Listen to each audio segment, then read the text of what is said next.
Assalamualaikum warahmatullahi wabarakatuh. Shalom, Om Swastiastu. Namo Buddhaya dan salam kebajikan serta selamat sore Tribuners dimanapun Anda berada. Jumpa lagi bersama saya Anissa Husnuzan tentunya dalam ngobrol virtual edisi spesial hari ini Tribuners tentunya Selasa 5 November 2024. Dalam beberapa menit ke depan kami akan menyajikan informasi terbaru dan juga tentunya kita akan berdiskusi dan berbincang mengenai topik-topik terhangat dan tentunya bermanfaat untuk kita semua Tribuners. Dan spesial untuk ngobrol virtual hari ini kita akan membahas nih salah satu topik yang penting untuk kita semua berhubung dan sehubungan dengan tentunya cuaca yang dalam beberapa waktu belakangan ini mulai menunjukkan peralihan dari musim kemarau ke musim penghujan atau yang akrab disebut sebagai musim pancaroba. Nah, Tribuners, hari ini spesial tentunya kita akan membahas tentang Sulsel siaga bencana bersama dengan Sekretaris Badan Penanggulangan Bencana Daerah Pemprov Sulawesi Selatan. Untuk itu izinkan saya menyapa kepada Bapak Divo Kadafi, SEMIKOM. Selamat sore Pak Divo. Selamat sore, Assalamualaikum warahmatullahi wabarakatuh. Waalaikumsalam warahmatullahi. Gimana kabarnya Pak Divo? Alhamdulillah baik. Alhamdulillah baik. Ini mungkin teman-teman di BPBD beberapa waktu belakangan ini cukup disibukkan ya Pak ya? Kalau BPBD itu baik yang provinsi maupun kabupaten kota sebenarnya tidak ada waktunya secara tertentu sibuk. Karena hampir setiap saat kan bencana mau di musim kering pun, musim kemarau pun masih kerja kan gitu, pasti ada bencananya. Jadi pintar-pintar bagi waktu. Iya, pintar-pintar bagi waktu biar bisa tetap sehat ya Pak ya. Nah, mungkin boleh dijelaskan sedikit nih Pak Divo. Beberapa masyarakat mungkin bertanya-tanya nih, kenapa Tribun Timur menghadirkan perwakilan dari BPBD nih untuk membahas tentang bencana-bencana yang akan datang dan seterusnya. Sebenarnya seperti apa sih peran dan tugas dan serta tanggung jawab dari BPBD Pemprov Sulawesi Selatan sendiri dalam penanganan bencana atau mungkin penghindaran bencana? Iya, jadi pertama BPBD ini adalah sebuah instansi yang dibentuk oleh pemerintah untuk menangani bencana, khususnya kebencanaan baik itu bencana alam maupun non alam. Tapi dalam perjalanan dari organisasi ini kelihatannya tadinya BPBD itu lebih diprioritaskan untuk tingkat bencana yang mempunyai skala besar. Tapi seiring sejalan kelihatannya image dari Badan Penanggulangan Bencana ini bahwa bencana apapun itu urusannya BPBD. Bahkan pohon tumbang pun itu dianggap urusannya BPBD gitu. Padahal kan sebenarnya contoh di Kota Makassar untuk pohon sebenarnya tumbang itu kan ada Dinas Lingkungan Hidup atau itu. Kemudian di kota mungkin ada pemadam untuk yang ini. Tapi yang ada terpatri di masyarakat, pikiran masyarakat bahwa semua urusan bencana itu adalah urusannya BPBD. Nah, ini yang di satu sisi ini tentu saja menjadi tanggung jawab yang besar buat BPBD baik di provinsi maupun kabupaten kota, bahwa harapannya masyarakat terhadap BPBD ini sangat besar. Disitulah kita di satu sisi kita merasa ini beban yang sangat berat, tapi di satu sisi ini juga satu kebanggaan bisa berada dalam organisasi BPBD karena kita berada di posisi organisasi instansi yang memang dibutuhkan pada saat masyarakat betul-betul membutuhkan sesuatu hal yang darurat. Nah, ini yang kita tentu saja BPBD itu nggak bisa jalan sendiri. Pasti kita harus selalu bersama-sama dengan pemadam, dinas pemadam, kemudian dinas kesehatan, dinas sosial dan lain-lain. Banyak stakeholder di dalamnya. Yang pasti fungsi dari BPBD ini adalah fungsinya pada tataran mengkoordinasi supaya tidak ada yang jalan sendiri-sendiri, tidak ada yang tumpang tindih, dan yang paling pasti bisa lebih tepat sasaran. Kira-kira begitu untuk BPBD. Baik Pak. Nah, kalau tadi Pak Divo sendiri menjelaskan bahwa BPBD tidak akan kuat jika harus berdiri sendiri dan memang harus menggandeng instansi lain, khususnya yang memang memegang peranan. Nah, untuk lembaga-lembaga non pemerintahan sendiri, apakah ada juga sebenarnya peran yang bisa diambil? Ada, dan ini sangat banyak, dan inilah yang justru kadang-kadang di lapangan yang di luar dari pemerintahan ini yang sangat membantu kita. Ambilkan contoh teman-teman dari unit rescue mahasiswa. Unit rescue Oh ya, mahasiswa. itu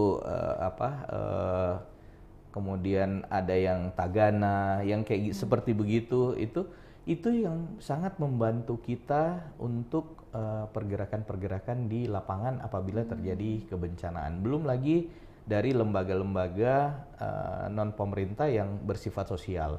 Ini yang sangat banyak, relawan-relawan bencana itu sangat banyak, baik di kampus, sekolah dan lain-lain. Ini yang kita dorong terus untuk sama-sama.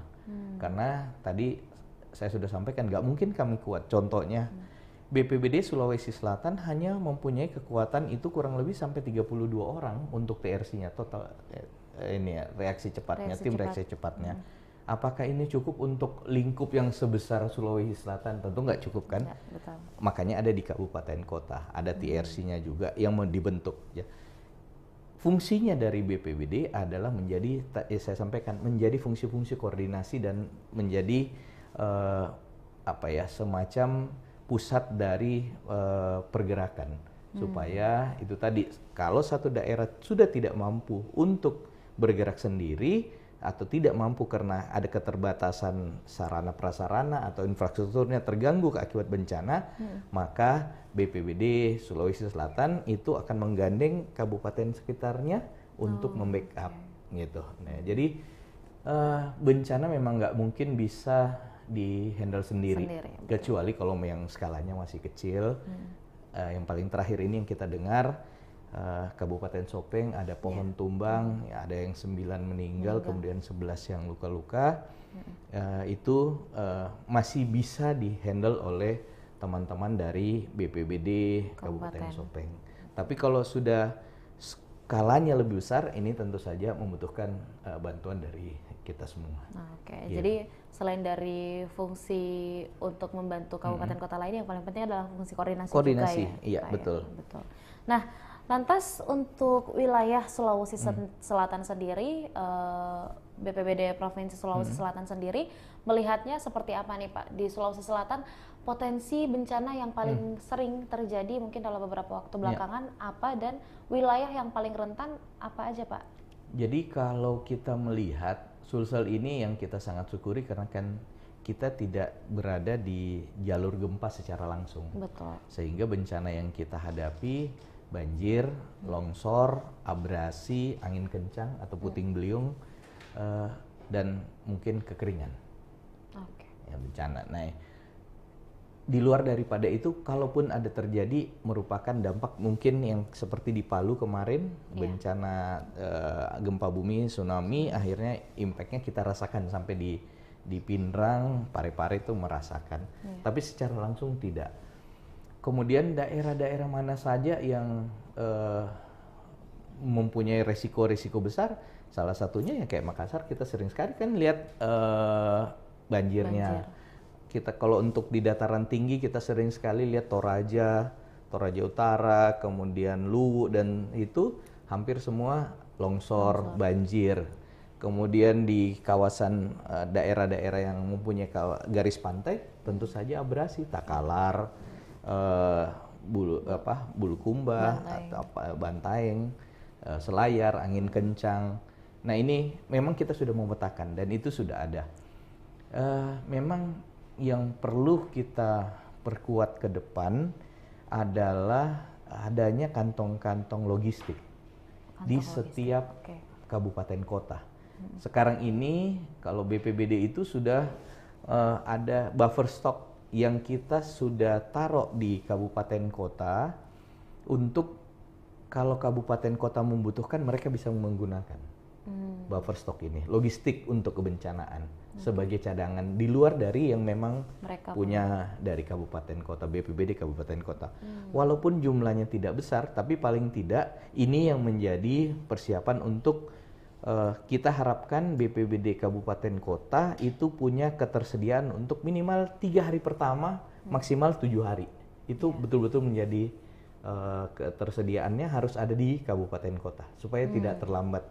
Yang kita tidak inginkan adalah masyarakat yang terdampak oleh gempa-gempa atau bencana lain-lain, banjir dan lain-lain, terlambat mendapatkan logistik.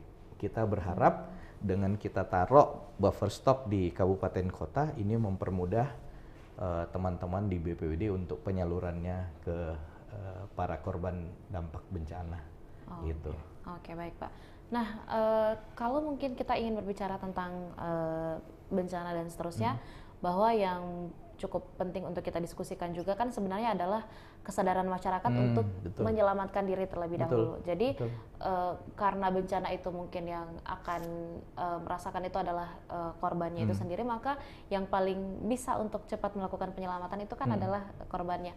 Apakah memang di BPBD baik itu di tingkatan provinsi, kota, kabupaten ada semacam program untuk sosialisasi dan seterusnya untuk masyarakat? Kalau di setiap kabupaten kota, bahkan bukan hanya provinsi dan kabupaten kota, tapi sampai di tingkat pusat juga ada. Di BNPB itu ada mitigasi bencana, atau pencegahan, program-program pencegahan. Kalau seperti kami yang BPBD Sulawesi Selatan, program kebencanannya antara lain masuk ke sekolah-sekolah. Kemudian kita menyampaikan di media-media sosial, karena sekarang kan informasi itu bisa juga kita dapatkan dengan mudah ada di media sosial. Ini yang kita coba sebarkan apabila terjadi informasi terjadi banjir, apa yang harus dilakukan oleh masyarakat. Kalau terjadi gempa apa, kalau terjadi tsunami apa. Ini yang kita coba sebarkan. Walaupun kita tahu bahwa jumlah untuk mitigasi, program-program mitigasinya ini kita masih sangat kecil dan sedikit. Yang ada di bayangan kita, mestinya kita sudah mempersiapkan simulasi apabila contohnya Kota Makassar terjadi tsunami. Itu harus sudah ada sistemnya yang kita bangun untuk simulasinya seperti apa. Kita kan tidak pernah sama sekali. Betul. Satu, keterbatasan anggaran kita, dan memang apabila ini dilakukan itu membutuhkan sumber daya yang sangat besar. Keterlibatan bukan hanya dari BPBD tapi semuanya, semua pihak akan turun, karena simulasi ini tentu saja akan memberi gambaran kepada kita semua dan juga kepada masyarakat apa yang harus dilakukan. Betul. Kalau terjadi gempa atau tsunami atau banjir besar atau apa yang masyarakat perlu tahu, tapi itu membutuhkan anggaran yang sangat besar. Untuk saat ini kita coba dengan melakukan sosialisasi ke sekolah-sekolah, karena kita menganggap anak-anak sekolah ini yang kita harapkan mereka sudah paling tidak aware dari awal tentang apa yang harus dilakukan apabila terjadi bencana. Kira-kira seperti itu. Berarti yang paling penting juga sebenarnya adalah mulai dari tingkat sekolah juga ya, betul, Pak ya? Betul. Jadi kita mulai dari sel yang terkecil. Malah yang kita syukuri juga karena dinas sosial juga sudah ada programnya yang desa tangguh bencana. Jadi itu juga menjadi salah satu supporting buat kita, bagaimana desa-desa diajarkan untuk mereka mengenali potensi bencana yang ada di desanya, dan kalau terjadi apa-apa mereka juga diajar harus seperti apa. BPBD belum bisa masuk ke situ karena memang keterbatasan anggaran kita. Yang kita syukuri itu saya bilang ada dinas sosial yang lebih besar anggarannya, jangkauannya, sehingga bisa lebih masuk sampai ke desa-desa. Oke, baik Pak. Tapi sebenarnya di tengah keterbatasan yang Bapak tadi sampaikan, saya bisa melihat di media sosial BPBD Sulsel, Tribuners juga cukup aktif rupanya untuk memberikan informasi-informasi dan update-update untuk masyarakat Sulawesi Selatan. Yang paling menarik ini ada jenis postingan perakiraan cuaca daerah wisata, daerah wisata Sulawesi Selatan. Jadi selain dari masyarakat Sulsel yang ingin tahu seperti apa perakiraan cuaca dan juga seperti apa potensi-potensi yang akan terjadi di daerah tempatnya tinggal, tapi untuk wisatawan juga ada, Pak. Betul. Jadi ada semacam reminder lah. Jadi ini kan sebenarnya memang satu keharusan, apalagi kalau contohnya Sulawesi Selatan ini kan merupakan salah satu daerah tujuan wisata utama juga di Indonesia. Betul. Kita tidak mau, bahkan ini yang beberapa kali kami sampaikan ke teman-teman BPBD di Toraja dan Toraja Utara, karena di sana adalah pusat dari daya tarik wisatanya Sulawesi Selatan, bahwa betul-betul tolong dipersiapkan program-program pencegahan kebencanaannya, mitigasinya seperti apa. Betul. Karena saya bisa membayangkan bagaimana terpuruknya pariwisata dari satu daerah, khususnya Sulawesi Selatan, apabila terjadi bencana di daerah wisata dan tidak ada sebuah SOP penanganan untuk kebencanaan. Yang kita syukuri, Betul. paling tidak kita sudah bisa memberikan gambaran kepada wisatawan, ini kondisi cuaca paling tidak sampai 2 hari ke depan. Hari ini seperti apa, besok seperti apa. Kemudian ini juga yang kita belas ke semua teman-teman kabupaten kota. Jadi kita bekerja sama juga dengan BMKG untuk mendapatkan informasi-informasi cuaca. Oke, luar biasa. Nah, sekaitan dengan kebencanaan sendiri, Pak Divo, untuk Sulawesi Selatan sendiri di tingkatan kabupaten, kota, provinsi, apakah infrastruktur dan juga sarana dan prasarananya sudah cukup memadai? Mungkin beberapa jenis diantaranya alat berat kah, posko, dan bahkan yang paling penting mungkin adalah shelter jikalau hunian masyarakat terdampak bencana. Jadi kalau di BPBD ini kan ada 3 bidang. Oke. Jadi bidang pertama bidang mitigasi. Yang memberikan program-program pembelajaran pencegahan tentang kebencanaan dan informasi tentang pencegahan kebencanaan. Kemudian yang kedua bidang kedaruratan dan logistik. Ini yang apabila terjadi bencana mereka yang turun. Tim TRC ada di situ. Logistik ada di situ. Kemudian yang ketiga adalah RR atau Rehab Rekon. Ya, ini adalah tim yang atau bidang yang menangani pasca bencananya. Nah, tentu saja dengan segala macam keterbatasan anggaran, tentu saja sarana dan prasarananya yang memadai itu tentu saja kurang, sangat kurang. Tapi yang kita syukuri, sekali lagi kita syukuri adalah banyak stakeholder yang telah berjalan bersama-sama dengan kita. Setiap contoh bencana banjir besar yang melanda 9 kabupaten yang ada di Sulawesi Selatan yang di awal tahun kemarin, itu kan semuanya turun. TNI turun, Polri turun, teman-teman dari relawan-relawan bencana kampus turun, kemudian Pemprov dengan dinas kesehatannya, dinas sosial, BPBD, apa semua itu turun. Teman-teman kabupaten yang tidak terkena juga turun membantu. Nah, akhirnya ya paling tidak kita bisa membuat sebuah standar pelayanan kebencanaan yang memadai untuk daerah yang terkena bencana. Itu pun kita masih melihat yang mana sih daerah yang kena dampak paling parah. Itu tentu saja di situ kita harus taruh posko utama. Yang mana tidak kita taruh yang untuk lapis keduanya. Kita sangat bersyukur karena TNI Polri itu sangat-sangat membantu kita. Relawan-relawan kebencanaan dari perguruan tinggi juga sangat membantu, sehingga segala macam kekurangan ini ya kita saling tutup lah. Saling tutup. Kita juga bersyukur karena perhatian dari BNPB pusat itu juga sangat cepat dalam membantu kita apabila terjadi bencana. Saya contohkan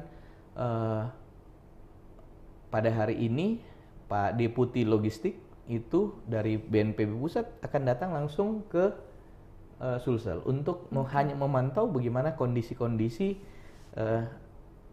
penanganan yang terjadi di Kabupaten Sopeng. Padahal itu hanya kalau kita lihat skalanya kecil. Tapi karena yang meninggal jumlahnya 9, ini tentu paling tidak perlu mendapatkan perhatian. Dan itu yang kita syukuri.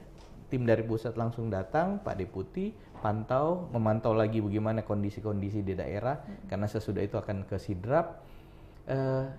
Kita intinya di Pancaroba ini kita punya kesiapan. Walaupun kalau tadi judulnya kan Sulsel Siaga Bencana. Yang kita syukuri sekali, kekeringan tahun ini tidak sebesar atau tidak seberdampak bencana kekeringan tahun lalu. Tahun lalu itu parah sekali. kita bisa anggaran ada tahun lalu itu untuk membuat kurang lebih 60 sumur bor dalam di 7 atau 9 kabupaten, saya lupa. Tahun ini alhamdulillah bencana kekeringannya tidak separah sehingga tidak terlalu diperlukan untuk secara langsung. Kita hanya mensupport teman-teman BPBD kabupaten kota yang membutuhkan mobil tangki untuk penyaluran air bersih. Itu yang kita. Jadi yang kebetulan yang ada di kami, contohnya Maros ini kekeringan, ini kami butuh, oke buatkan surat, segera kita kasih. Jadi intinya saling support lah, karena kita tahu bahwa kabupaten kota juga itu mempunyai keterbatasan dari sarana maupun prasarananya. Gitu. Oke, baik. Nah, mungkin sebelum kita lanjut diskusi nih, Pak Divo, terkait dengan kesiapsiagaan BPBD dan juga dampak dari kebencanaan di Sulawesi Selatan sendiri, saya tadi lupa menanyakan nih Pak Divo, sebenarnya di BPBD Sulsel sendiri itu sudah sejak kapan, dan memang sejak kapan nih hadir di BPBD, mungkin pernahkah di daerah? Kalau saya di BPBD-nya mulai bertugas tahun lalu bulan September. Tahun lalu bulan September. Awal bulan September saya mulai bertugas. Sebelumnya bertugas di Dinas Kebudayaan dan Pariwisata. Oke. Sehingga itu yang tadi saya langsung bisa memberikan ini, bahwa yang perlu di ini adalah di daerah-daerah, khususnya tentang informasi tentang cuaca dan lain-lain, karena ini juga pada saat saya di Dinas Pariwisata, salah satu yang ditekankan oleh Kementerian Pariwisata waktu itu adalah adanya informasi tentang kondisi kebencanaan, potensi kebencanaan yang ada di setiap daerah. Ini yang saya coba berikan masukan kepada teman-teman di BPBD pada saat masuk, dan alhamdulillah ini bisa kita perkuat dengan di informasinya di media sosial. Kelihatannya sekarang ini media sosial lebih mudah kita memasukkan informasinya untuk terkait dengan informasi tentang cuaca, maupun apabila ada bencana seperti apa penanganan yang kita lakukan, itu kita coba main di media sosial. Baik. Gitu. Nah, apalagi di daerah wisata sendiri, salah satu unsur 7 Sabta Pesona kan aman ya, iya, Pak? Betul, betul. Betul. Maka memang untuk destinasi wisata yang akan dikunjungi, yang paling penting poin pertamanya adalah aman dulu untuk dikunjungi. Iya, betul. Dan kan sekarang ini memang ini kita perlu kita perlu sebuah program pencegahan mitigasi bencana yang harus lebih update, lebih bagus lagi ke depannya, karena kadang-kadang kita melihat daerah yang tidak pernah terkena satu bencana alam tiba-tiba kena bencana alam seperti itu. Saya ambilkan contoh beberapa kejadian bencana yang ada terjadi di Toraja maupun Toraja Utara, kemudian di Nrekang, yang tadinya kita tidak pernah menyangka itu akan terjadi, akhirnya terjadi. Apakah itu longsor maupun banjir. Kayak Nrekang tidak pernah ada banjir yang di kota Nrekangnya sederas yang terjadi tahun ini, itu terjadi. Kenapa? Salah satunya adalah alih fungsi perubahan, alih fungsi lahan yang berlebihan. Betul. Nah, ini juga harus menjadi PR kita semua untuk bagaimana caranya kita tetap menjaga lahan-lahan yang memang berfungsi sebagai hutan atau penahan air hujan, supaya jangan sampai terkikis. Karena di Sulsel ini kita syukuri karena bencana gempa itu hanya dampak gitu, tapi kalau banjir, longsor itu hampir pasti sering sekali terjadi di Sulawesi Selatan ini. Kekeringan, kebakaran, itu kalau saya tidak salah sampai Agustus ini jumlah bencana di Sulawesi Selatan ini sekitar 583. Itu terjadi mulai dari angin kencang, kebakaran, pohon tumbang, apa segala macam.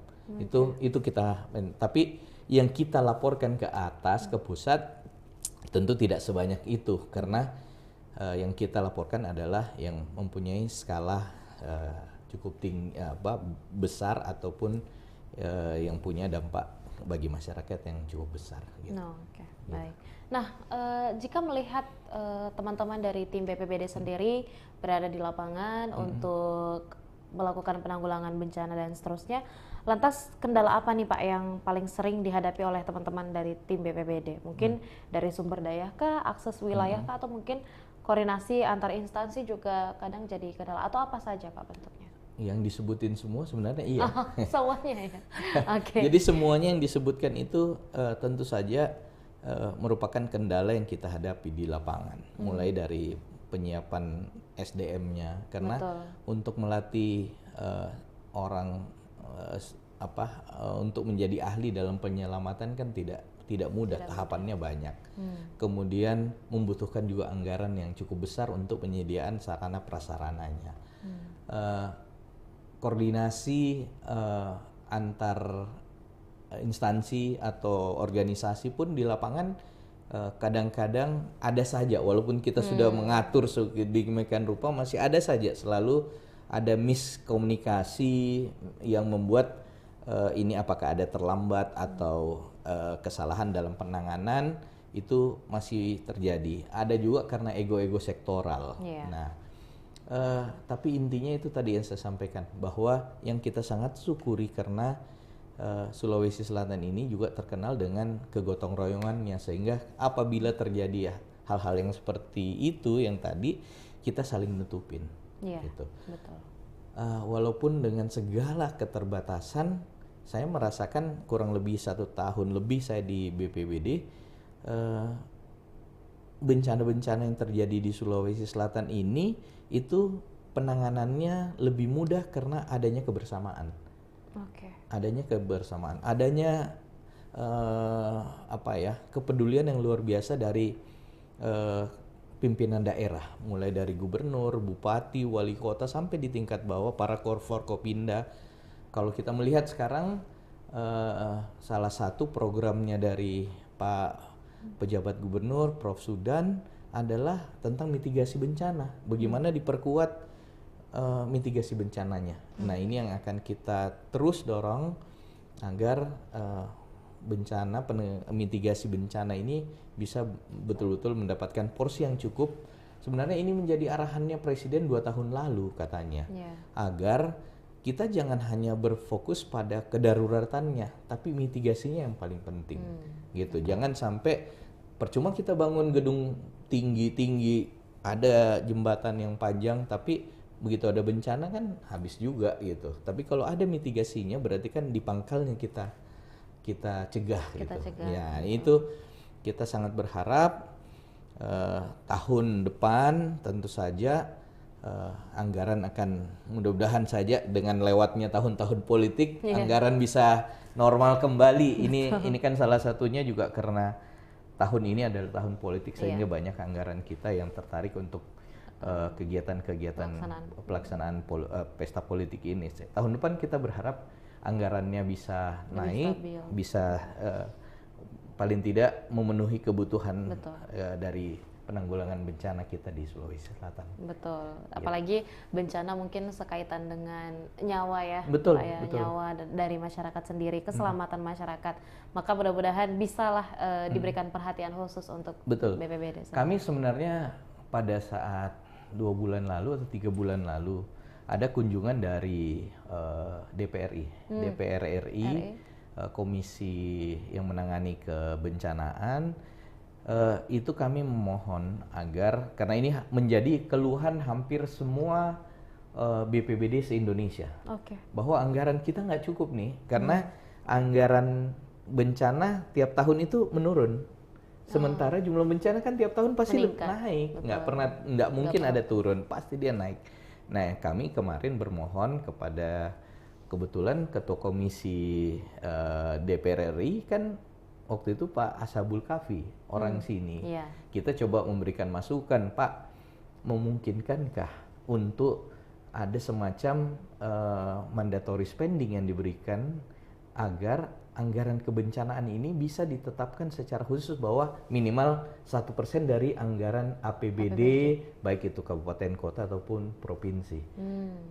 Gitu. Sehingga kalau kayak sekarang kita bingung gitu loh. Bingungnya karena kita bermohon nilainya seberapa, paling yang keluar itu nilainya cuma setengah atau syukur-syukur kalau setengah. Kadang-kadang cuma 30% gitu. Nah, itu yang masih menjadi PR. Saya membayangkan Sulawesi Selatan ini dengan anggaran APBD-nya yang mendekati angka 10T, bayangkan kalau 1% dari situ kan berarti besar sekali untuk penanganan hampir 100 miliar. Yeah. Nah, tentu saja itu pun saya yakin jumlahnya kalau untuk ke seluruh Sulawesi Selatan belum cukup.